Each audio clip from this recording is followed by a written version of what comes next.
we still have to want to protect our own data as individuals, and we still have to want to hold organizations that we hand our data over to accountable. Hello, everyone, and welcome to the CyberWire's Hacking Humans podcast, where each week we look behind the social engineering scams, phishing schemes, and criminal exploits that are making headlines and taking a heavy toll on organizations around the world. I'm Dave Bittner from the CyberWire, and joining me is Joe Kerrigan from the Johns Hopkins University Information Security Institute. Hello, Joe. Hi, Dave. We've got some interesting stories to share this week, and later in the show, Carole Theriault returns with an interview with Corin Imai. She's a senior security advisor at DomainTools, and she's going to tell us why phishing attacks remain so effective. But first, a word from our sponsors at KnowBe4. Have you ever been to security training? We have. What's it been like for you? If you're like us, ladies and gentlemen, it's the annual compliance drill, a few hours of PowerPoint in the staff break room. Refreshments in the form of sugary donuts and tepid coffee are sometimes provided, but a little bit of your soul seems to die every time the trainer says, "Next slide." Well, okay, we exaggerate, but you know what we mean. Stay with us. And in a few minutes, we'll hear from our sponsors at KnowBe4, who have a different way of training. And we are back. Joe, why don't you kick things off for us this week? My story actually comes from HelpNet Security, and HelpNet Security published a good article on a report that came out of Proofpoint. And I want to open this up with a quote that comes from Kevin Epstein, who is the VP of Threat Operations for Proofpoint. Cyber criminals are aggressively targeting people because sending fraudulent emails, stealing credentials, and uploading malicious attachments to cloud applications is easier and far more profitable, that's very important, profitable, than creating an expensive and time-consuming exploit that has a high probability of failure. In other words, people are still the weakest link, and they're still being exploited, which is why we have this show. So yeah, I don't see this going away anytime soon. But this article talks about attacks on businesses and other organizations, and 99% of them still rely on some kind of human intervention. And that, of course, means that there's some kind of social engineering going on in there. Yeah. And most of it is still phishing. So we spend a lot of time on this show talking about phishing, but the reason we do is because it's so prevalent and it's so effective. Yeah, absolutely. And there are some interesting stats in this article, and we'll put a link in the show notes. But it has a chart on the click rates for the 20 most successful phishing campaigns. All right.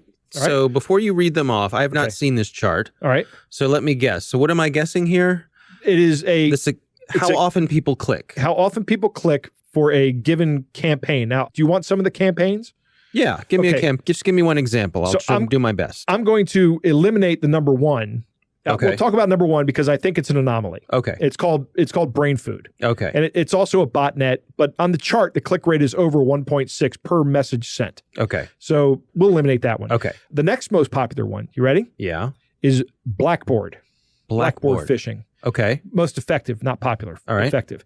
What do you think the rate of click is on this one? What is Blackboard? Blackboard is an education platform. So we use it at Hopkins. Oh, okay. And it's how teachers share information with their students. At Capital Technology University, it's how they actually run all their distance education programs. I see. So I'm a student at some place where they're teaching stuff and they have online access to this. Or Capital. Lots of places use it. So they'll send out something that pretends to be from this popular online service for educators. Right. And how often do people fall for the bait? Yep. Wow. I'm going to say, based on what I know about advertising and marketing, which is about, I don't know, you're lucky if you get, it's phenomenally successful. I think if you get like a 10% click through. So I'm going to say 10%. Okay. This chart says that the Blackboard campaign gets more than 60% click-throughs. It gets a 0.6 clicks for every email that's sent out. Get out. That's what it says. Really? Yeah. Wow. Here's why I think that's the case. People don't usually view this as a threat vector, right? Because it's very specialized and targeted. You didn't even know what Blackboard was. No. Yeah, I know what it is because I work in education. And actually, when I got my master's degree, I had to rely on Blackboard a lot. Okay. So I'm familiar with it. But students get these emails from these scammers saying, hey, log into your Blackboard account. Of course, it's a credential harvesting thing. Right. But the reason they fall for it and they click on it is because they get these emails frequently. Yeah. If you're a student, you're going to be getting stuff from Blackboard all the time. Yeah. And it becomes a routine. Right. And if I can impersonate your instructor and say, hey, the new things are up on Blackboard, here's a link to it, then I can easily see how these things would be so successful. Now, with something like Blackboard, how hard would it be for me to figure out who your instructor is? That's a good question. I mean, just thinking about that. Yeah, I'm just thinking about it. Is that publicly available? It might be. Mm-hmm. If I'm a student in the class, then I know who's in it, right? Yeah. What else did they find here? Some other really effective phishing campaigns that get the high click-through rates. Zoom info. Oh, is that the conferencing? Conference calling? Yep, conference calling, yep. Here's one that kind of surprised me. AOL phishing. Really? Yeah. You've been phished. Right. Okay, so there's another kind of scam in here, the Microsoft scam, right? Because Microsoft is now huge in businesses. Right. With Office 365. Mm-hmm. So guess what percentage of these phishing campaigns are Microsoft's? What percentage are pretending to be Microsoft? Correct. I don't know, half? High. That's a little high. That's a little high. Okay, I went over. Darn. It's a quarter. It's 1 in 4. Oh. 1 in 4 of these phishing campaigns is trying to impersonate Microsoft. Yeah, that makes sense. Yeah, it does make sense. Okay, not too surprising.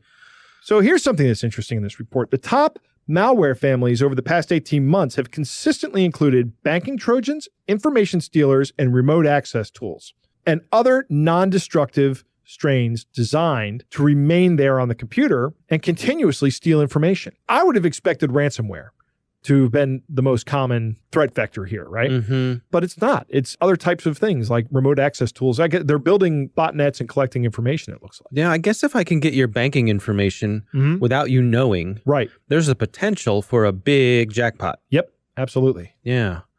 Wow, that's interesting. All right. Well, we will definitely have a link in the show notes for that. My story this week, courtesy of the folks over at TechCrunch. This is written by Sarah Perez, and the article is titled Dating App Maker Match Sued by FTC for Fraud. Oh. That's the Federal Trade Commission. And the FTC sued Match. They're the folks who do lots of dating sites like Match.com. They do Tinder. They do OkCupid. They do Hinge. Are all those Match products? They are all Match products. I had no idea. I think they went on a bit of a buying spree at some point. I think they were sort of top of the heap, and they went out and bought up a bunch of the other ones. So the FTC has come after them because they're saying that consumers aren't aware that 25 to 30% of Match registrations per day come from scammers. This is romance scams, phishing scams, fraudulent ads, extortion scams. They said during some months from 2013 to 2016, more than half of the communications taking place on Match were from accounts the company identified as fraudulent. Really? Okay. So that's bad enough. That's really high, I would think. Yeah, but it gets worse. Oh, boy. As these things often do. Yeah. So what the FTC claims is that Match would send out alerts to users and say, hey, you got a message from somebody. Right. But they would send that message out after they had already established that somebody was fraudulent. Really? Yeah. So the FTC is saying that Match was using these fraudulent accounts for their own profits. To generate more traffic. To generate more traffic, but also I think the way that some of these work is like you can sign up for a free account to sort of look around, but if you want to communicate with someone, then you have to pay. Right. So if you start getting messages from people that say, I want to communicate with you, Joe, you handsome devil. Right. Then you're going to pull out your wallet and you're going to pay and sign up for the service. Right. After I've paid for the service, I'm going to see, this account's been flagged as a spam account. Perhaps. Maybe, or maybe not. Well, that's what the FTC is trying to get at. I see. They also said that Match is in violation of something called the Restore Online Shoppers Confidence Act, ROSCA. Which that's a great acronym there. Yeah. So what that is supposed to do is give customers a simple way to stop recurring charges, because that's the way a lot of these online things get you, right? Right. That's how they get you. You sign you up and then you're paid forever. That's right. There's no way to unsubscribe. It's like the gym. Yeah, it's like a gym membership. Right. Absolutely. So what they're saying is that you had to go to something like 6 different pages to attempt to cancel your subscription.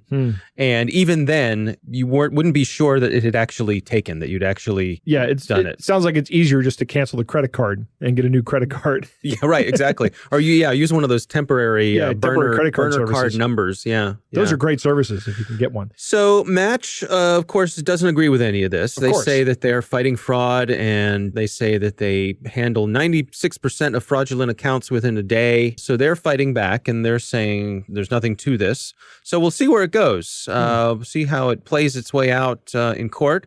But I suppose the reminder for our listeners is to be careful when you're using these sorts of things. Those messages that you get are likely to be from folks who may not exist. And it sounds like, according to the FTC anyway, they're convinced that some of these dating companies aren't necessarily on your side. Right. Yeah. Well, they're on the side of their own profits. Yeah. That's where their corporate motivations lie. And as well they should. I'm not saying that corporations are bad for profiting. That's what they're supposed to do. Yeah, this seems like a short-term gain, though. Exactly. Right? I agree with that 100%. If I were running one of these things, I would be very interested in keeping my users safe and having a good reputation for doing that. That's right. So that is my story this week. Joe, it is time to move on to our catch of the day. My favorite part of the show. Joe, our catch of the day comes to us courtesy of a listener over on Twitter. This letter comes straight from Buckingham Palace. It's from Mr. Edward Young. He is the private secretary to Her Majesty the Queen Elizabeth II. It's labeled private and confidential, and it goes like this.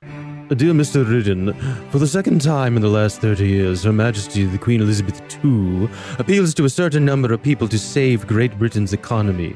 As you know, the Brexit will happen quite quickly, and we have not reached a bilateral agreement with the European Union. To save and sustain the UK's economy after Brexit, we must pay the European Union £19 billion. We currently have more than 82% of money available, and we need to rise the rest until October 19th, 2019. With indulgence, we appeal to you if you can borrow the royal house with amounts between £450,000 and £2 million. We will offer 30% interest for a period of 3 months and a possibility to become a member of the Royal Warrant Holders Association. By paying this amount to the European Union, we will be able to keep the economy and inflation exactly as it is for a minimum period of 10 years, and the future changes will not affect imports from EU countries. We want this letter to remain anonymous, as we do not wish the subject to go viral. This could affect the agreements we have in order to obtain the bilateral agreement. In order to be able to help us financially, please transfer the money to the Bitcoin address that was attached to your letter. Once we receive the funds, we will send you another letter with the contract. The Queen's warm good wishes to you all for your continuing success in the future. Yours sincerely, Edward Young, Private Secretary to Her Majesty, the Queen, Elizabeth II. I like how this is actually a physical letter that somebody got. Yeah, someone took a picture of this. This was delivered in the mail. Right. Yeah. And it's got a Bitcoin address on it that you're supposed to send the money to. Right. That's awesome. There's so much to love in this one. Why wouldn't the crown want their money in real pounds? Well, and the other thing too, it's not like they have a lot of cash sitting around or any valuables. Right. Anything they could use as collateral to hold them over for a couple $1 million. Right. I don't know. Vaults full of gold, diamonds. Maybe those jewels are already encumbered with some other liens. It's possible. I don't know. It's possible. It's up to us to bail them out. I'm no expert in British finances. I really wish I'd had this one when Graham was here. Yeah, that would have been great. Then he could have read it with a real accent. Well, that's true. What are you saying, Joe? Guys, I think your accent's great. I am a master of dialects. Yes. And that is our catch of the day. Coming up next, Carole Theriault returns. She's got an interview with Corin Imai. She's a senior security advisor at DomainTools, and she's going to explain why phishing attacks remain so effective. But first, a word from our sponsors at KnowBe4. And now back to that question we asked earlier about training. Our sponsors at KnowBe4 want to spring you from that break room with new school security awareness training. They've got the world's largest security awareness training library, and its content is always fresh. KnowBe4 delivers interactive, engaging training on demand.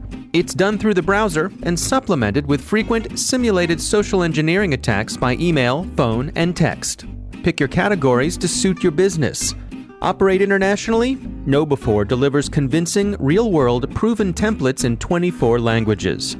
And wherever you are, be sure to stay on top of the latest news and information to protect your organization with KnowBe4's weekly Cyber Heist News. We read it, and we think you'll find it valuable too. Sign up for Cyber Heist News at knowbe4.com/news. That's knowbe4.com/news. And we are back. Joe, it's always great to have Carole Theriault return. She's got a really interesting interview this week. She speaks with Corin Imai. She is a senior security advisor at DomainTools, and they're going to go over phishing attacks and why they remain so effective. Here's Carole Theriault. So, guys, I have a treat for you today. I'm speaking with Corin Imai. Is that how I say your name? Yes. Perfect. I'm speaking with Corin Imai, Senior Security Advisor at DomainTools. We hear all too often just how much malware is out there, from distributed denial of service attacks or ransomware, zero-day attacks. And I sometimes worry that we almost have information fatigue or information overload when it comes to these cyber nasties. So I wanted to speak with Corin on how she, as a senior security advisor at DomainTools, avoids this feeling of there's just too much out there. I don't think there is a way to avoid it. I think that every day we consume a ton of information, whether it be from a research perspective or an investigative perspective. But I think in order to narrow that down, you have to look at trusted sources. So whether that be, NCSC and when they issue alerts to, stateside, we use US CERT, but those can be a little bit late to attack information. They have really quality information and non-biased information on an attack, but they aren't the latest breaking to see if your organization is a part of something that might be happening in real time. So there's sources like Krebs on Security. We also leverage MSSP Alert. I know that's a very odd one to hear about, but their publication comes out with some pretty, late breaking stuff pretty quickly. We also look at Twitter. I know that that's one that the industry uses. We have our friendlies on there that we trust that the information that they're giving, and then of course we validate it. And then the old school way of doing things, looking to IRC, and then the new wave of that, which is being on Wicker and Signal to make sure that you are talking to the right folks on the right channels. Do you think, just as an aside, isn't it nuts in the last decade, I think? I used to have to just basically monitor email and maybe a SMS. And now we all have about a dozen to hundreds of vectors of news coming in. Maybe I'm getting old.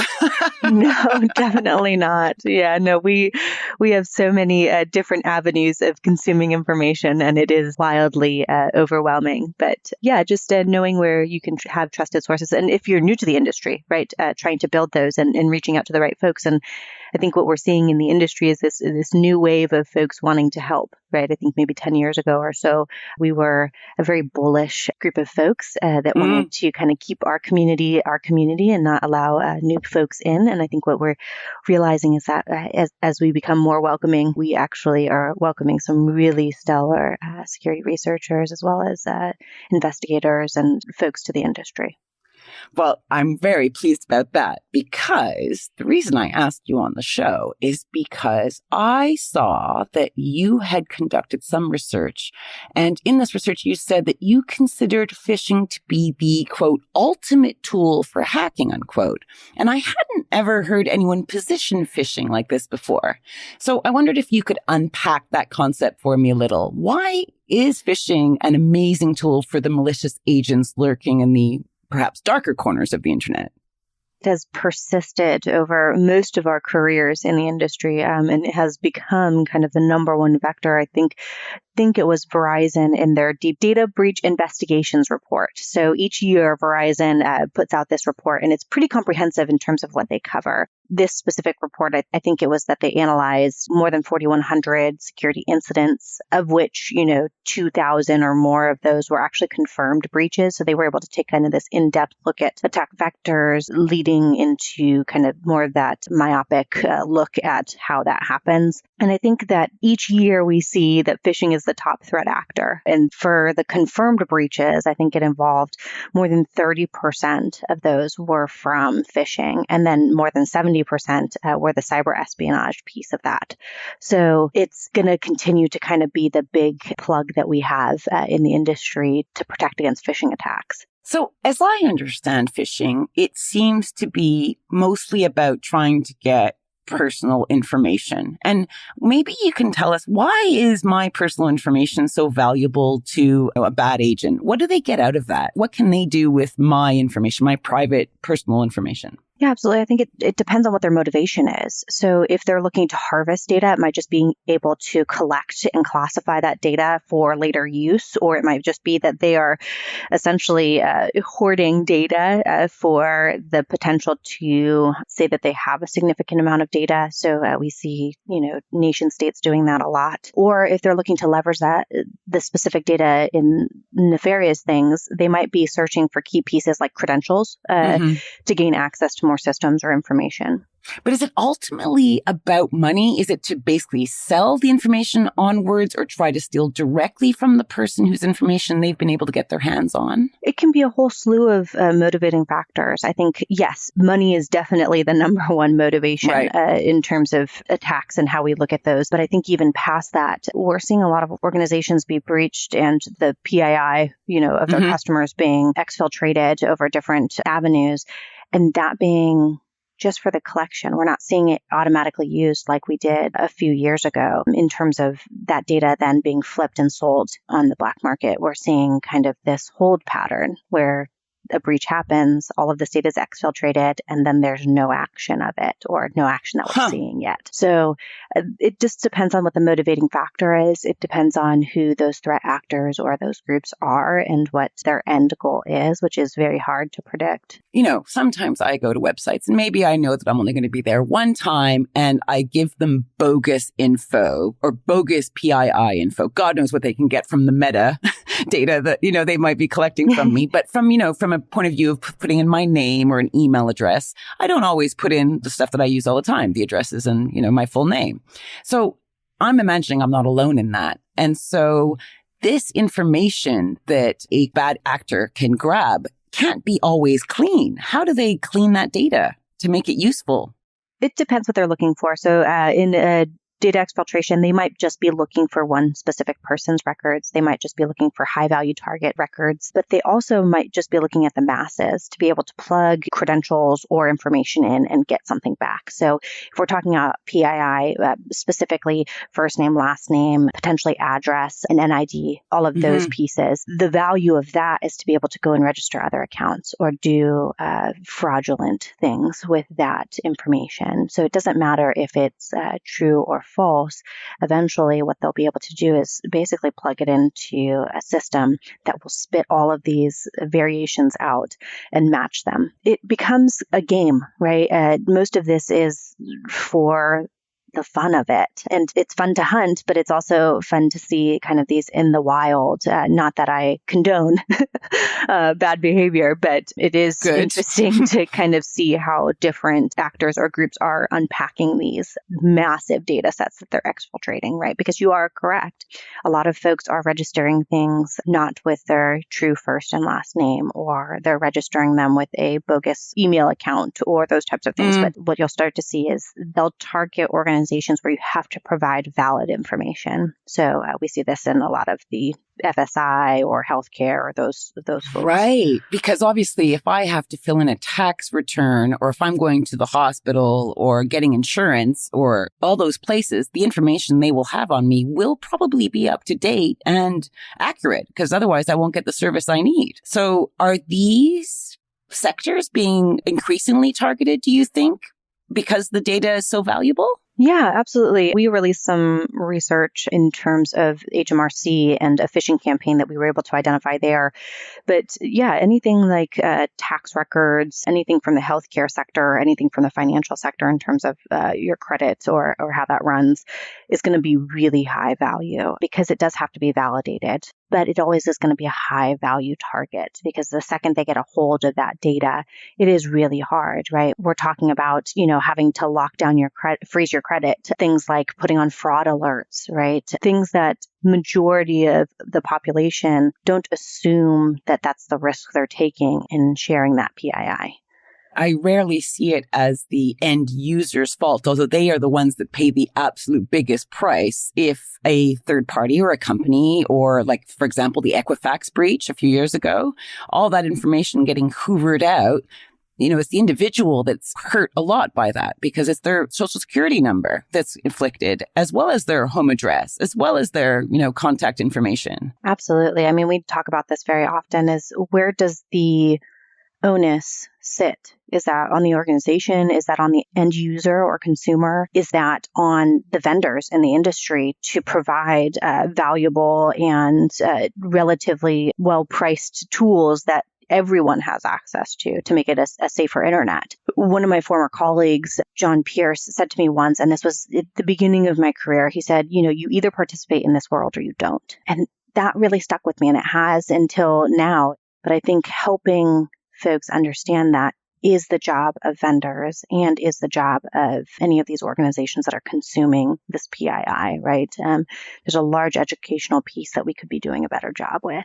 Many of my friends and colleagues, when we talk about this issue, and probably I talk about it way too much from their point of view, but when I talk about this issue of PII and and privacy, they're like, Carole, come on. It's way too late now. They've got all our information. These hacks have happened. Our information is out there. So why should we worry about it now? What's your response to that kind of attitude? Unfortunately, yes. I am of the same wavelength that, yes, we probably have already succumbed to that, but I don't think that means that we stop. Right? We still have to want to protect our own data as individuals, and we still have to want to hold organizations that we hand our data over to accountable. There's a lot of distrust these days in big organizations for very valid reasons. Everyone reads the headlines as to how we feel about the big internet giants that are out there and how they're handling our data. So thank you for doing what you do and helping to educate us on how it works, because we all want to be more mindful. Wonderful. Yes. This was Corin Imai, Senior Security Advisor at DomainTools. And of course, I'm Carole Theriault for Hacking Humans. All right, Joe, what do you think? Well, Dave, I want to say I love it when my story on this show lines up with the interview so nicely. It's almost as if we planned it. It is. And we did not. Phishing is the ultimate tool for hacking. Yeah. And it's persistent. And like I said earlier, it's just because it works. Mm-hmm. It's so effective. Money is the big motivator overall. When I give a presentation on why people hack, I used to say, here's a list of reasons why people hack.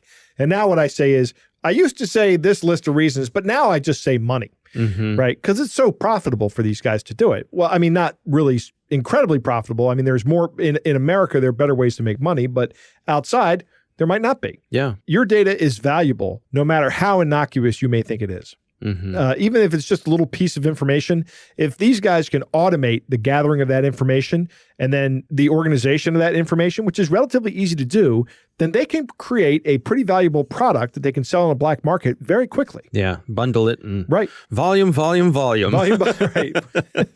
Like Spatula City.